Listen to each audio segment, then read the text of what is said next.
Here's a wild true story from New York. I check the messages and the comments on my pictures on Instagram and things like that. If the same person begins to pop up when you're checking, you begin to at least acknowledge their profile picture. That begins to look familiar to some sort.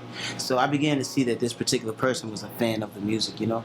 And man, would post stuff, and I love people that support the music, so it was a super cool moment. So it made me go to her page. I was like, okay, I'll begin to see what she would allow me to understand from her life and what she posts, right? She said, one day I'm gonna meet you.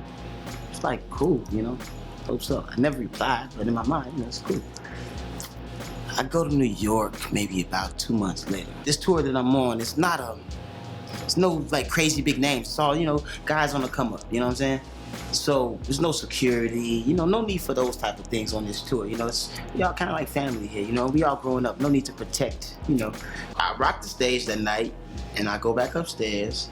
And when I go back upstairs, when I get off stage, I see like TV, old school TV static, black and white. So I gotta come back to earth. I'm morphed into something else. So I'm upstairs chilling, trying to come back to earth before I do the interviews or whatnot. I see this female walk up the stairs. The face immediately thought about the profile picture. That's the girl. Her first words, I told you I was gonna find you. You need to tighten up your security. I said, baby, I need security? I said, look around the room. We all family. We're each other's security. I'm securing him, he's securing me, the same thing all around the room. You okay? Everything good? Should we secure anything? She was like, nah, I'm just playing. You know, I just want an autograph and I want a hug and a picture. But it just lets you know some people have a certain kind of aggression and you don't even know about it through your music or through whatever that you put out there for people to love you for.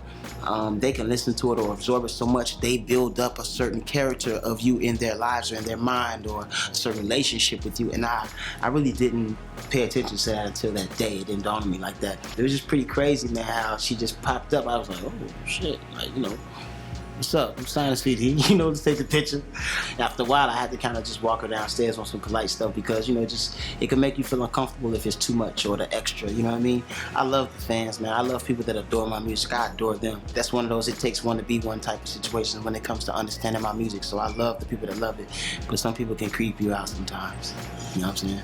First it made me feel like, man, I'll never be able to get out of this shadow. But I'm like, man, just think about who they're talking about. Like, you know, I came to a place where I was sick and tired of being sick and tired. You know, I had lost everything. You know, the next step for me was death or incarceration. The biggest thing for me that Q-Tip mentioned was just the idea of like really standing for something. Real cool dude. That was a real good experience with him, and we played Dubai with him too.